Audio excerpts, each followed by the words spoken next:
We are Rogue Media Sports.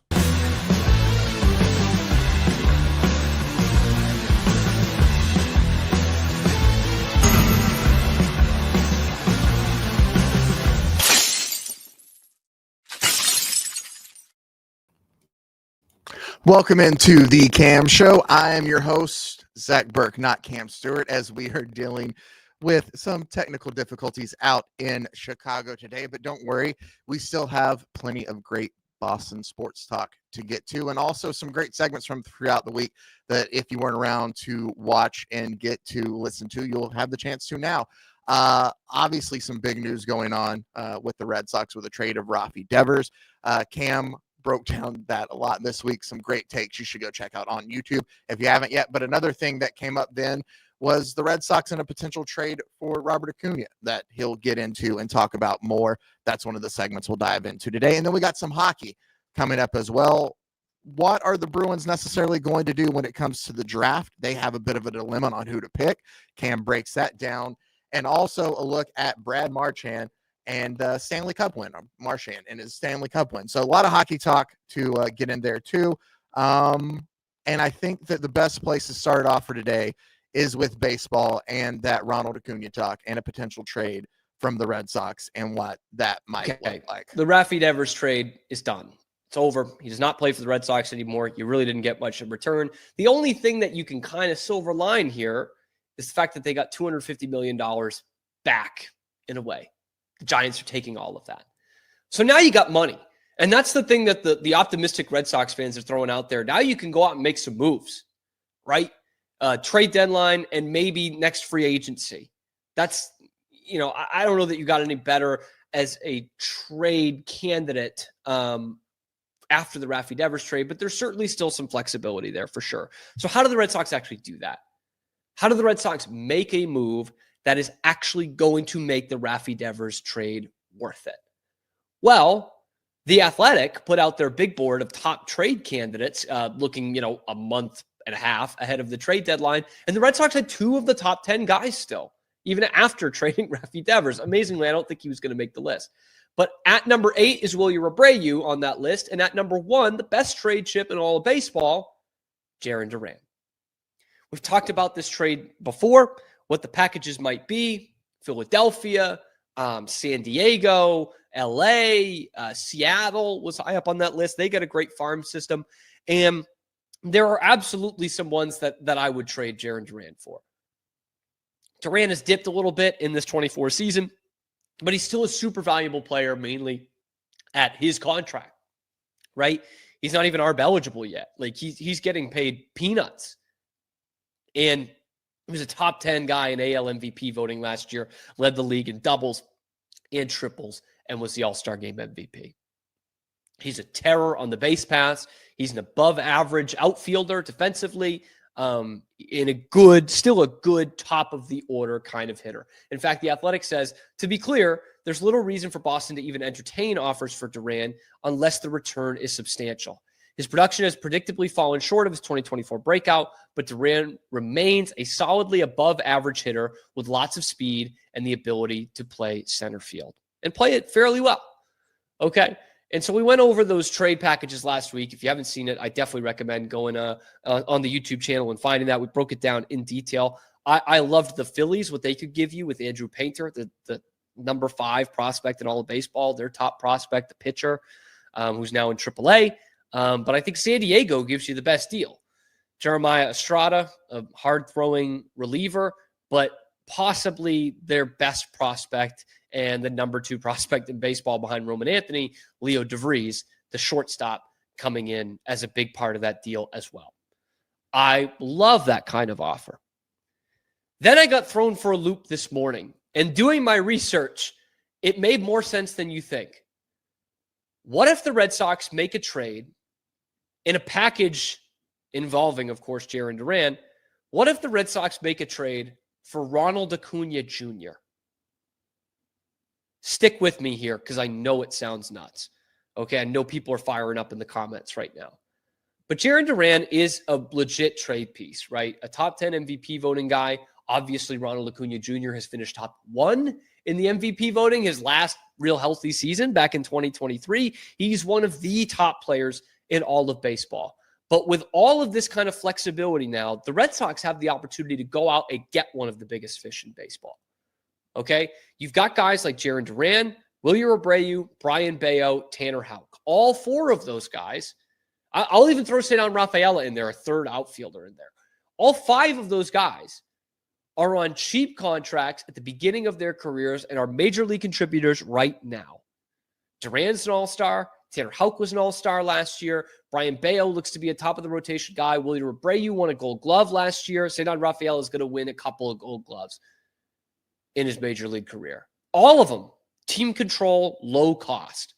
Okay? So you can throw any of those 2 guys in there, plus prospects 2 through 4 in your system. Franklin Arias, Luis Perales, Josh Nixon Garcia, the password, and even someone like Christian Campbell, who, again, rookie, bright future, one of the top prospects in baseball coming into this year, team-controlled, cheap contract, 8 years. It's the same thing for Rafaela. It's the same thing for Bello. And you've still got Abreu, Duran, and Tanner Houck all on their rookie deals. So I'll give you 2 of those major league guys and 3 prospects in one of the top farm systems in baseball to the Atlanta Braves for Ronald Acuna Jr. Why would the Red Sox do that? That's pretty obvious. Why would the Braves do that? Well, there are a couple of reasons why. First off, they've got the 26th ranked prospect pool farm system in all of baseball. Okay, this is not the Braves of 5 years ago. They are desperate to replenish that farm system. And you're going to get a good haul because Ronald Acuna Jr. is possibly on the best contract in all of baseball. I want to shout out and give a clip to one of my favorite podcasters, and that's called Podcast Doesn't Exist. Does a ton of baseball content. And I watched this a few weeks ago, and it reminded me of it. Ronald Acuna Jr. has plenty of reasons to be angry with the Atlanta Braves. That's more or less the title of the video. And when talking about the contract and how cheap it is and how much longer it goes, here's what Podcast Doesn't Exist, how they break it down and why this would tickle the Red Sox nipples 5 ways to Sunday. When he's healthy, his contract right now is only the 65th most valuable in the sport. He's only the 6th highest paid player on his own team. Austin Riley signed for 2 times what Acuna signed for. Vladimir Guerrero Jr. got 5 times more money. Tatis, Trey Turner, and Devers got contracts 3 times more valuable than Acuna's. Arenado, Bogarts, Carlos Correa all got at least 2 times more than Acuna. Even his ex-teammate, Charlie Morton, who is 41 years old, he has an ERA over 10 so far this season, is getting paid more than Ronald Acuna Jr. He's signed through 2029 at just over $10 million a year. Like, that is way better than the Rafi Devers contract. And of course, that is going to take an elite haul to bring him in. But here are the Braves, man, just kind of spinning wheels, puttering out yet again. No real hard looks towards their future with guys who are oft injured, guys who haven't lived up to the contracts, guys like Riley, guys like Spencer Strider, and not knowing what their availabilities are going to be for the next couple of years. Here is a chance for both teams to retool on the fly, not rebuild, not strip it all down, even though that's what it's going to feel like if the Braves give up an MVP, but really kind of retool. You know, for the Braves, you replenish your farm system. For the Red Sox, you get a top-of-the-line major league player at no extra cost from what you had for Rafi Devers. In fact, it's about half the cost of Rafi Devers when you take it all into account. That is a huge deal for both teams. Now, of course, the Red Sox will feel like the winners of that trade, but if you're the Braves front office, you are still replenishing your farm system, and you're getting a couple of legit roster players at very, very, very cheap. Like, all those, if I gave you 5 or 6 guys in this trade, they're not going to add up to Ronald Acuna Jr.'s AAV. They're not going to. And there's also this drama. There's also this beef. It's been going on with the Braves and Ronald Acuna for years. Ronald Acuna is a little pissed that he signed that deal, but hey, you signed that deal. He fired his agent over it, okay? That they went with the Braves model and he wasn't going to hit the open market at the right time. Instead, he's getting paid this $130 million deal. He's locked in for a couple of more years, and it's one of the best value contracts in all of baseball, if not number one. This is a guy who had 40 homers and 70 stolen bases 2 years ago. Like, we were talking about when he's healthy, because he's had a couple injuries. When he's healthy, he is one of the 5 or 6 best position players in all of baseball. And I don't think that's even close to a stretch. But there's always been something, kind of like with Rafi Devers this year with the Red Sox. There's always been something between the Braves and Acuna. Remember the whole eye black thing? They didn't like the way he wore his eye black, and Freddie Freeman went up and wiped it off his face. The Braves were pissed off at how he wore his hat. He would wear his hat in interviews, kind of like this, and they were like, "Don't do that." And they pissed him off. They scolded him for doing that. There's just always been something. There's always been a rift between Ronald Acuna Jr. and the Braves. And I get the irony here that the Red Sox just traded their best player for a bit of a rift, but I think those things that we hear from Ronald Acuna Jr. and the things that we heard about Rafael Devers, one of them's being a bad teammate. One of them just isn't kind of quite expressing himself the way you want to, right? There hasn't been a lot of questions about Ronald Acuna Jr., the teammate. Okay. And again, with how the Red Sox reacted with guys like Jarren Duran, after this trade of Rafi Devers, they were kind of like, yep, we got 25 guys here. He's not one of them. We're moving on. Nobody was shedding tears, it sounds like, in that Red Sox locker room that Devers was traded. And certainly not Christian Campbell, who offered to play first base, and apparently Devers got pissed at him for it. So if you're the Red Sox, I'd throw in Christian Campbell in that deal. And I really like Christian Campbell. I know he's struggling right now. I think he's going to be a real good major leaguer for a long time. But one of those 3 guys, one of that, Roman Anthony, Marcelo Meyer, Christian Campbell, one of those 2 guys that's not Roman Anthony, I would seriously consider throwing them in a deal and centering a package around them for Ronald Acuna Jr. This is the kind of move the Red Sox need to make in order to justify this trade that they just made. Okay, it's not going to be, for another middle of the rotation kind of arm. It's not going to be for a top-end relief pitcher. It's not going to be for a utility guy. It's not going to be for a fringe all-star. The thing that justifies saving that $250 million because of the Rafi Devers trade is to go out and get a superstar. And here's an opportunity, man. The Braves, most people didn't think the Red Sox were sick of Rafi Devers. Most people don't think the Braves are sick of Ronald Acuna Jr. But there's constantly been a rift. It's always been something. And his health is another thing. He missed all last season, basically. So there is cause for the Braves, where their farm system is at, where they're at with Ronald Acuna Jr., what the next 3 or 4 years of the Atlanta Braves looks like. And there's also cause for the Red Sox.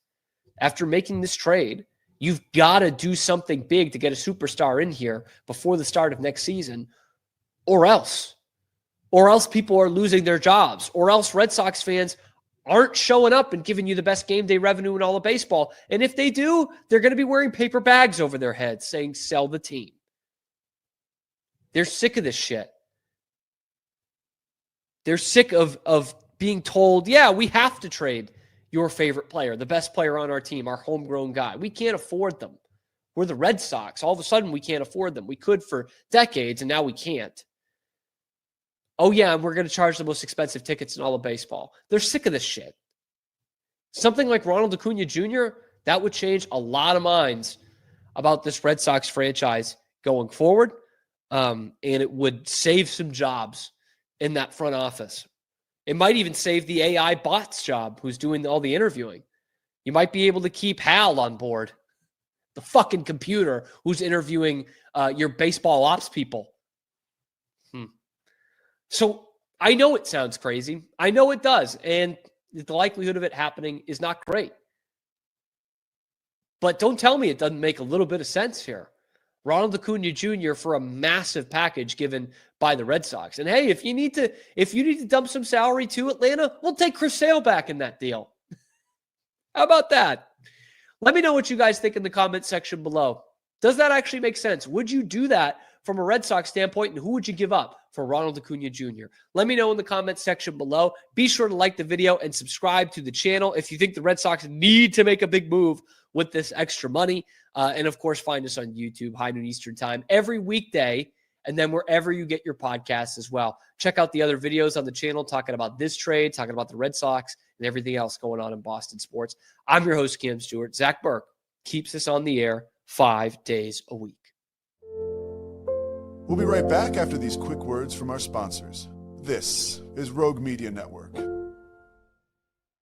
At Open Goal USA, we're revolutionizing training for both soccer and lacrosse with our innovative portable rebounders. Perfect for players of all ages and skill levels, our rebounders improve accuracy, control, and technique in both sports. Built with premium materials for durability and ease of use, they're ideal for training anywhere, anytime. Whether you're perfecting your soccer game or sharpening your lacrosse skills, Open Goal USA has you covered. Visit OpenGoAAALUSA.com and elevate your training today.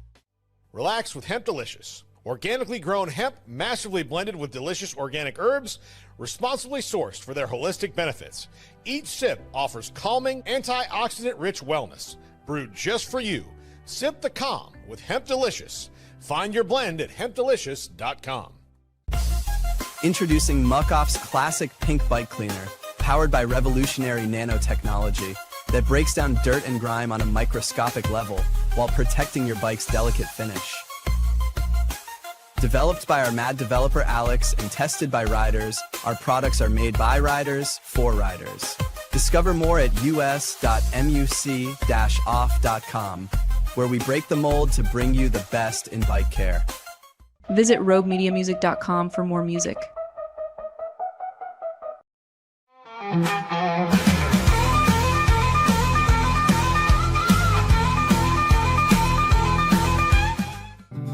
Are you ready to take control of your health? At 4U Health, we believe wellness and lab testing should be accessible, inclusive, and yes, fun. With our tech-powered at-home lab test, you save time and money while feeling your best. Say goodbye to long waits and office visits. Check your health on your own terms with 4U Health. Visit 4uhealth.com today and free yourself from traditional medicine. That's the number 4uhealth.com.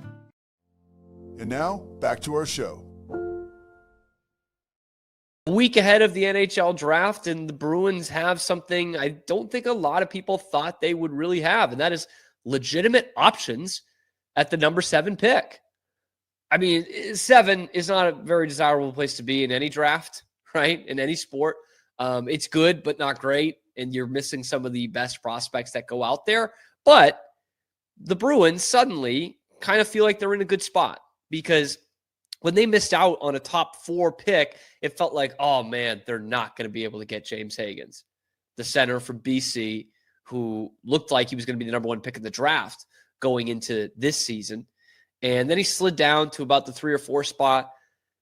And now he's sliding a little bit more. And there's some questions about his physicality and whether it translates to the NHL. So a guy that Bruins fans were looking at all season long, playing in their backyard, and James Higgins, all of a sudden, he could be available. Craig Button put out his final Craigslist of the NHL draft. I'm going to, of course, just highlight this part of the draft where the Bruins are in. And look at that. He's got James Higgins at number 8, meaning the Bruins would pass on him for another center, Caleb Desnoyers. Wouldn't that be a massive, massive story? I saw this and I thought, huh? Really? I still don't see a world where the Bruins pass on James Higgins. But the more I looked into it, the more I thought, maybe it's not the worst thing in the world if they do. And that's not even a knock on Higgins, but that is pumping the tires of Caleb Desnoyers. But first, let's look at James Higgins, right? The Bruins know they need to go center. And here's a potential top, I mean, not definitely, but definitely projects as a top 6 center in the NHL and a terrific playmaker in James Higgins out of Boston College.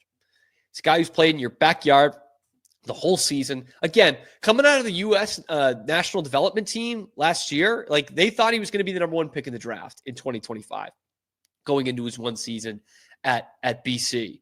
And the numbers are fine. I mean, good. He's a point-a-game guy, 37 points in 37 games. He is a playmaker first, 11 goals to 26 assists. And he had actually his best hockey at the World Juniors. I think he had 9 points in 7 games, had 5 goals in those 7 games, which is way better than the pace he put on at BC with 11 in 37. He played obviously with some terrifically talented players in the World Juniors, but played with a lot of BC teammates as well. And Higgins was one of the stars, but so was Ryan Leonard. So was Cole Hudson, who led the tournament in points as a defenseman. He'll be picked at the first round next year, coming out of BU.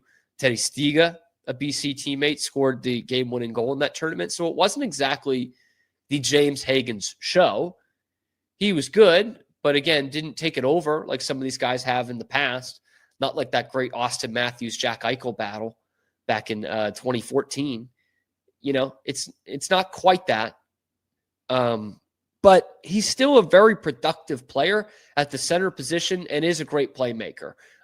Terrific skater, definitely. That's what he's been praised for all along, is his playmaking and his skating. But it's actually come back to bite him because he is starting to drop down the draft board a little bit.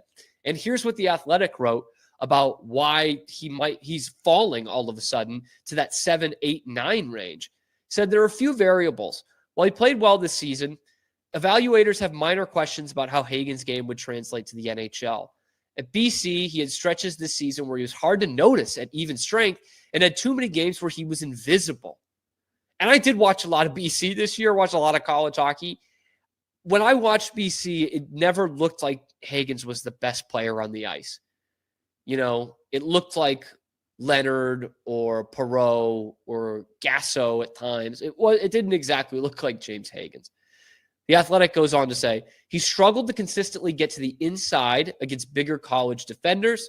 He also struggled to score goals, 11 in 37 games. At barely 5'11" and without a physical edge, his profile becomes harder to project as a top-line NHL center who you can win with. His compete level is decent, looked good at the World Juniors, but I wouldn't call it a standout trait.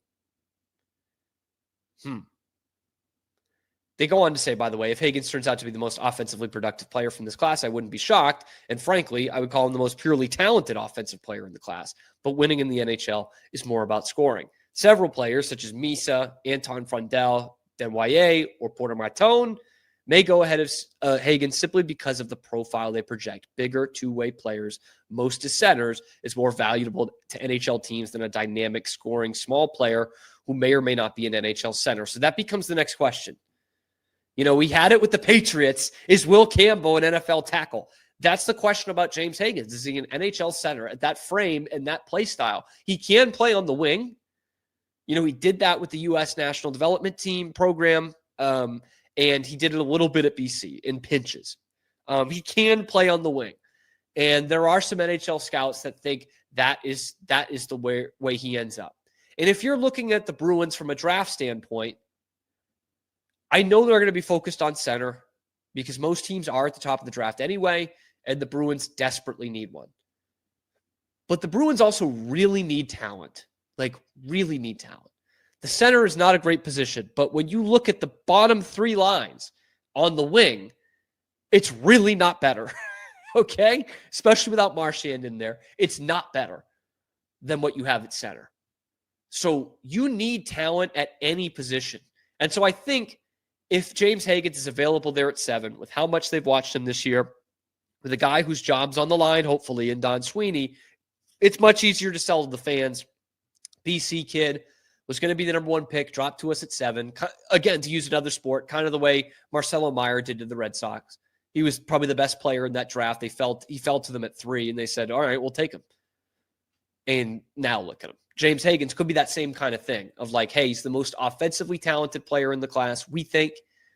Just from a skill standpoint, he plays the position. We saw him in our backyard. He's got some versatility. That doesn't mean he's going to automatically be, a 70-point scoring winger, but he does have some traits that could play wing in the NHL. That said, Hagans doesn't have the hype that he had a few months ago. I don't know if the skill's anywhere different, but he doesn't have the hype. And so I look back at this Craig's final list here, and they've got Caleb Desnoyers going to the Bruins at number 7. There's got to be a reason for that. That's what I thought. I've done a little bit of research on all these guys, right? Desnoyers, Brady Martin, Roger McQueen. By the way, do not pick Roger McQueen. Don't do it. Hopefully he's not available for the Bruins to fuck that up at number 7. Anton Frundell, some of these guys, Victor Eklund even a little bit. But I'm like, what is the deal? Why would the Bruins be taking Desnoyers over James Hagans? And the research is fascinating, okay? So Caleb Desnoyers, playing in the QMJHL for Moncton, averaged over 1.5 points a game, okay? Like, was still pretty stupid in terms of his scoring. 84 points in 56 games, 35 goals and 49 assists. Hell of a playmaker, much like Hagans in that way. He's a pass-first kind of guy. And then what really stuck out to me about Caleb Desnoyers, that is something that you can't just instill in a player, okay? And it's super, super valuable when you can get it. Everywhere he goes, the kid wins. Okay? He wins. He just turned 18 years old 2 months ago. And already he has won the U17 World Championship, the U18 World Championship, the Gretzky Cup. And this year, his Moncton Wildcats won the Q. They won the QMJHL Championship. And who was the Guy Lafleur Award winner for playoff MVP but Caleb Desnoyers? In 19 postseason games, he had 30 points. He led them to this title as an 18-year-old. Like, if you're looking for that 200-foot center, that guy you're going to try to turn into Patrice Bergeron or David Krejci even, who's less defensively sound than Bergeron was. I think Caleb Desnoyers is going to be your best bet at number 7. I'm not saying he's going to become Patrice Bergeron. But of those centers, like James Hagans, McQueen, even Martone, like any of those forwards, he is the best two-way player out of all of them. Okay, and of course he's got things he could still work on. He's not as good a skater as James Hagans is. I don't think he would fall in the elite category when it comes to that. But the guy's a winner. He's defensively responsible. He is sound. And he's shooting up the draft boards. This from Central Scouting, who has him at number 7. Caleb Desnoyers' draft stock is as high as ever. 6'2", by the way, at James Hagans, barely scratching 5'11". He's slight. He's still about 178, just under 180 pounds. But at 6'2", that does allow for a ton of growth, especially on the defensive side of things. 6'2" center is a superb playmaker with some of the best hockey IQ in the class, which has been the main driver of his offensive results. In all fairness, James Hagans is a hell of a hockey IQ guy as well. Following a terrific regular season in the Quebec Maritimes Junior Hockey League, he has taken his play to the next level in the playoffs with all three zones upside in all three zones, is what it should say. On top of his offensive abilities, Desnoyers is poised to be selected with a top pick in the draft. Starting with his regular season production, 35 goals, 84 points, 56 games, 1.5 a game, ranked second in the QMJHL and first comfortably among teenagers. He's the 5th draft year skater with at least 20 games played to reach that mark in the past decade, most recently obtained by Jordan Dumais, the Blue Jackets prospect back in 21 and 22. But here's where I want to emphasize again this part of the write-up. But Desnoyers' production has soared in the postseason, and his rise in shooting percentage, up just over 2.5% to 22%, doesn't indicate unsustainable point scoring. With 30 points, 9 goals and 21 assists in 16 games, he not only leads the Q, but has a historic 1.88 point per game rate en route to winning the title. Among draft year players with at least 10 playoff games this century, only Nathan MacKinnon. Okay, let me do this again. Among draft year players with at least 10 playoff games in the queue this century, only Nathan McKinnon, Sidney Crosby, Jonathan Drouin, and Jakub Voracek have reached 1.8 points per game. All were selected in the top 7. Voracek had a good run. Drouin, disappointment. Nathan McKinnon and Sidney Crosby. Like, that's the kind of company he's keeping right now. And again, I'd said his defensive game needs a little bit of work, even though he is one of the best 3-zone players in this draft. Who does he model his game after? He said, Jonathan Toews. Not quite Patrice Bergeron, but a pretty good guy to model his game after. And I think a Bergeron style, like when you get him in that system with the Bruins, especially with these guys who have played with him, Pastrnak, McAvoy, some of these guys who have coached him, that's maybe the only upside of keeping some of these assistant coaches. And maybe, God willing, if Brad Marchand comes back, although I doubt it, like they could make him into, like that is the easiest prototype of a player to try to make into a Patrice Bergeron. I'm so critical of the Bruins trying to do that with guys like Charlie Coyle or Matt Poitras. Like those guys aren't that. They're not even close to that. But when you look at a draft profile of a guy like Caleb Desnoyers, he does have those traits. I'm not saying he's Patrice Bergeron, but it's much easier to mold this kid into him than Charlie Coyle or Matt Poitras or even James Higgins. So I'm sitting here on June the 19th, a week before the draft, and saying, if the Bruins have to choose between Caleb Desnoyers and James Higgins at number 7 in the draft, I'm taking Desnoyers. Maybe that's just me reading into the bullshit a little bit of like, oh, he's a winner. Maybe it's me being the BU fan, although I was watching James Higgins to see him as a BC Bruins prospect the whole season. But I just love the intangibles of Desnoyers' game. I love how he elevated himself in the playoffs. And you look at the winning, like that does mean something. BC was the number 1 ranked team going into the NCAA season this year. And they were number 1 for a good bit of it. And yet they lost in the Beanpot Championship. They lost in the Hockey East tournament, and they did not make the Frozen Four. Hockey East regular season championship is something, don't get me wrong.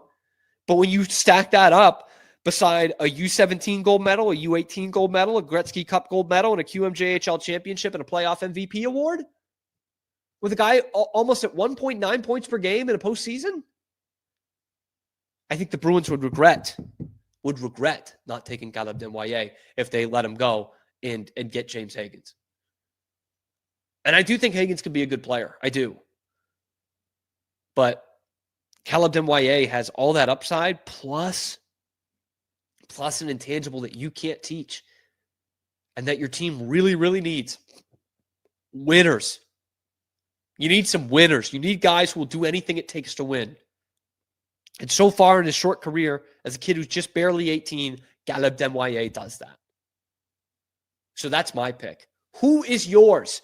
Who are you picking for the Boston Bruins at number 7, especially according to Craig's final list? Let me know in the comment section below. Like and subscribe if you think the Bruins need to nail this number 7 pick, or do they need to trade it? Let me know in the comments below. Be sure to find us on YouTube, high noon Eastern time, live every weekday, and then wherever you get your podcasts as well. Check out the other videos on the channel, talking Bruins, talking everything else Boston sports. I'm your host, Cam Stewart. Zach Burke keeps us on the air 5 days a week. We'll be right back after these quick words from our sponsors. This is Rogue Media Network.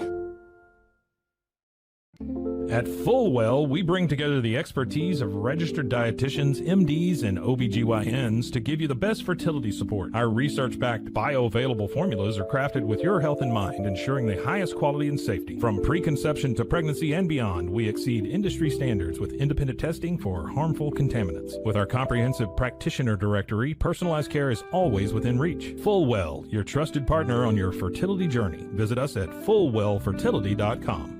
Experience the perfect blend of exquisite craftsmanship and life-changing technology with Gevi.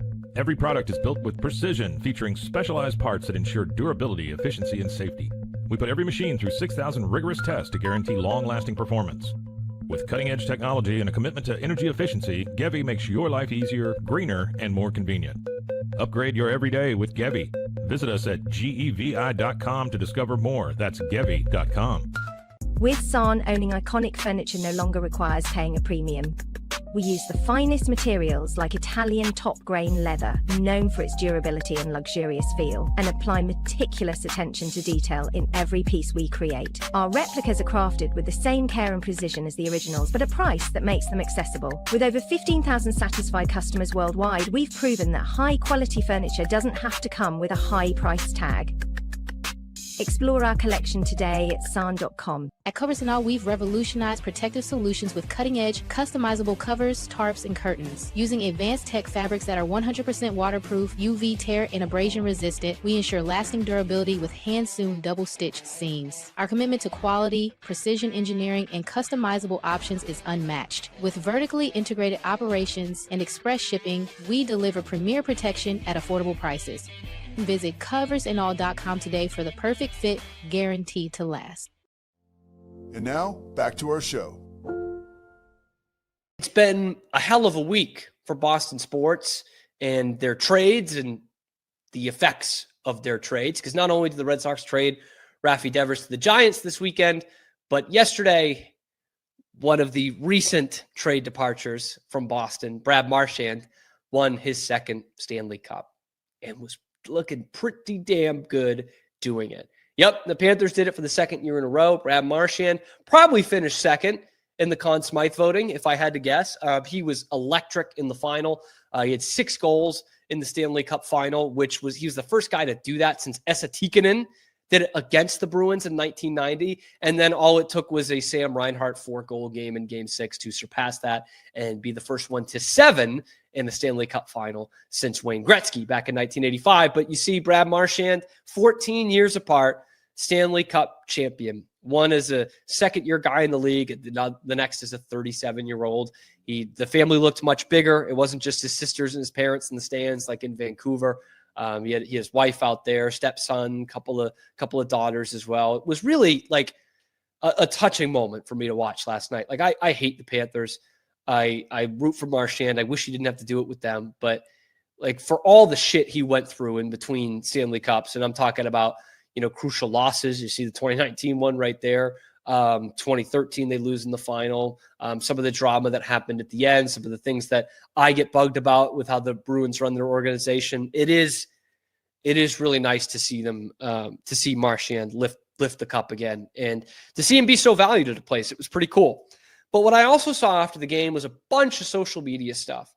I think Chicklets was the first one. It was like these pictures of Marchand with the cup as a Panther. And it said, tag a Bruins fan to ruin their day. Or like, take that, Don Sweeney. And I had 2 prevailing thoughts out of this. First off, it's like, you're not going to ruin our day.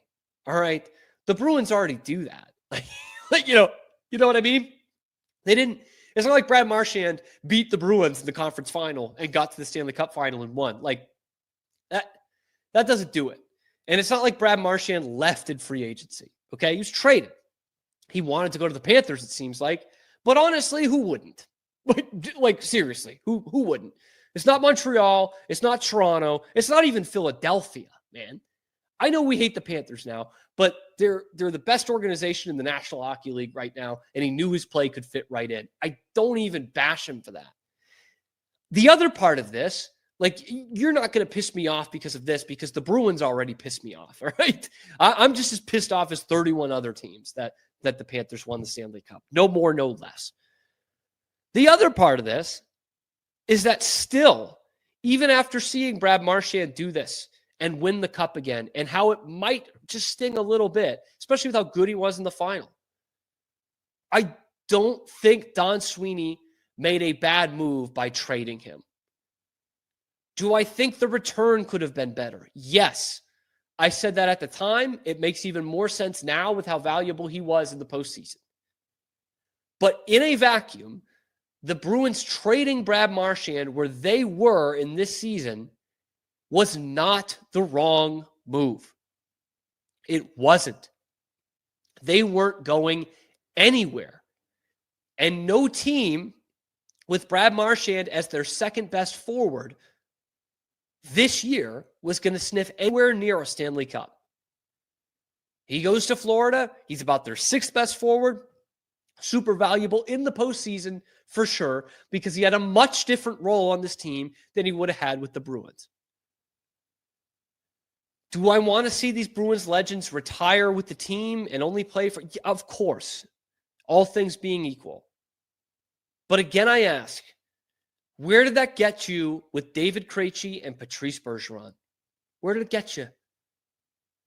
It got you to the point where 2 years later, you sucked so bad and you managed your assets so poorly that you had to trade Brad Marchand. You had to. He was your best trade chip. You know, it's just, it got you nowhere to keep those guys in uniform and have them retire as Bruins and only playing for the Bruins. Look at the Celtics, man. You don't think Paul Pierce should have retired as a Celtic? Of course he should have. But look what happened. They reset their entire franchise after that trade. I don't think the Bruins could do that with this one haul they got back, but they got a first-round pick out of it. You know, there's so much we can blame Don Sweeney for, including how poorly he managed his assets that it got to this point. But the trade of Brad Marchand in a vacuum is not a bad thing that the Bruins did. And I hate that so many Bruins fans are putting revisionist history on this and saying that it is. Like, I get it. He was great in this Stanley Cup playoff. Was he going to be that for you? Did that trade to the Panthers make the Panthers better than you? Shit, no. They were already way better than you. So to me, it doesn't do much in that sense. Instead, what I think Bruins fans should be doing, and I think largely are doing, is just being happy for Brad Marchand, man. Like, it sucks that it was the Panthers because we don't like the Panthers. But we love Brad Marchand. In 14 years after his first one, he gets that second Stanley Cup. And you look at the guys, these other legends that he played with in Boston. You look at Patrice Bergeron and David Krejci and Tuukka Rask, and Zdeno Chara. And you know what I say about all of those? They deserved another Stanley Cup. Deserved is not in the dictionary for hockey, okay? Nothing is deserved. Or really all of pro sports. But if you look at the careers of those guys, you would think, yeah, they probably should have had more than one Stanley Cup. Some things were the organization's fault. Some things broke against them. Sometimes they choked. But they deserved probably winning more than one Stanley Cup when you look at the breadth of their career. Brad Marchand got that. It took leaving Boston to get there. But he got that. We should be happy for him for that. And he is a Hall of Famer. He was a Hall of Famer a couple of years ago, and now the whole hockey world is on board. Brad Marchand is a Hall of Famer. Had a video about it a couple months ago. People were telling me I was crazy in the comments.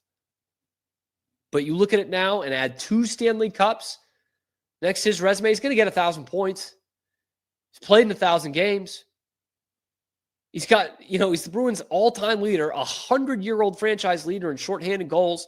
And you look at his similarity scores, he's right up there with some of the best to ever play it. Brad Marchand's a Hall of Famer, and we should be happy for him that he had this moment. He didn't shit-talk the Bruins, although I'm sure he might take a shot at some point. Maybe he deserves that. But he's handled this thing with class. He really has. There is still a chance he comes back next year. I really, really doubt it. I'd put it at a 1% chance that he comes back to the Bruins next year. But the guy deserved to win another Stanley Cup. And he went out there and did it. I don't know why Bruins fans would be angry. And I don't think Don Sweeney's losing any sleep over this. Because I don't think he loses any sleep over any bad decision he makes. But of a line of bad decisions you can list for Don Sweeney as general manager of the Bruins, trading Brad Marchand isn't anywhere near the top. It's not. They had to do it. Should he got a better return? Yeah, I think so. Said it on March 7th. I'll say it on June 18th. Probably should have gotten a better return. I didn't like seeing anybody else on the Panthers hoist the Stanley Cup, but I was sure happy to see Brad Marchand do it. It's a reward, and I'm sure there were times throughout these 14 years, specifically the last 2 years, where he thought, I might never get back to that. right? And, you know, he did it in his first full year in the league in 2011. And Tyler Seguin was a rookie that year too. And I'm sure he's thought the same thing ever since. Like, man, I just thought that's what happened. We just won the Stanley Cup. And it's much, much different to win it as a 23-year-old versus as a 37-year-old. So I'm really happy for Brad Marchand. Remains to be seen if he brings the cup back to Boston for his day. I think there will be a lot of people happy with that. Some people will think it's trolling. But I'm happy to see Brad Marchand win the Stanley Cup. Bruins fans, what do you think? Let me know in the comments below. Were you happy for Brad Marchand? Were you mad at Don Sweeney? Were you both? Let me know in the comments. Be sure to like the video, subscribe to the channel, because we are coming at you live at high noon Eastern time every weekday on YouTube and wherever you get your podcast, talking Boston sports. Check out the other videos on the channel, talking all kinds of Bruins talk. We'll have some NHL draft preview next week and what the Bruins should do. Should they trade that pick? Who should they pick with number 7? We'll talk about all of that next week. And we will, of course, see you tomorrow on a little ditty that we like to call The Cam Show.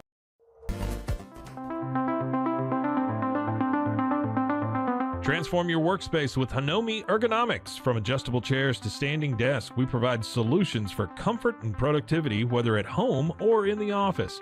Improve your posture, reduce strain, and work smarter. Visit us at hanomi.co today. That's HINOMI.co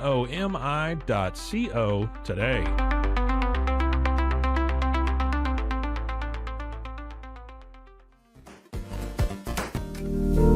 Experience the future of secure private cloud storage with Internex. Protect your files with end-to-end encryption, ensuring your data stays private and accessible only to you. Enjoy seamless, fast storage without compromising security. Visit Internex.com today and take control of your digital life. That's INTERNXT.com today.